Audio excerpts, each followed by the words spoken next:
তো আজকে আমি যাচ্ছি নাস্তা করতে। আমাকে মানে দুপুরবেলায় অল্প খেয়েছিলাম, তো একটু হলেও খিদে পেয়ে গেছিলো, তাই আমি যাচ্ছি ক্যান্টিন। আমাদের ক্যান্টিন যেখানে আমি জব করি সেখানে নাস্তা করতে যাচ্ছি। তো এখান থেকে মোটামুটি 5 কিলো না, 5 থেকে 10 মিনিট লাগবে যেতে। এখান থেকে মানে পায়ে হেঁটে যায়, পৌঁছে যায় 5 মিনিট। তো তো এই যে রোডটা ক্রস করতে হবে, বাম দিকে দিয়ে যেতে হবে। এখানে গুজরাটে যেমন আমাদের কলকাতাতে হলুদ ট্যাক্সি দেখতে পাওয়া যায়, এখানে হলুদ কালারের অটো রিক্সা চলে। দেখো আমার সামনে আছে, দেখতে পাচ্ছ। এই আবার আমাদের রুমের সামনে একটি রেল লাইন আছে।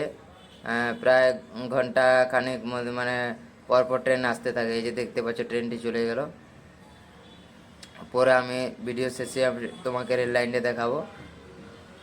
দেখছো কত বড় বড় বিল্ডিং এখানে। তো ফাইনালি আমি ক্যান্টিন চলে আসলাম, মানে মেন গেটটা ঢুকে এলাম। এই যে সামনে যে বাইক স্কুটিগুলো দেখতে পাচ্ছ, এগুলো সব মানে এমপ্লয়ীদের, যারা এখানে জব করে।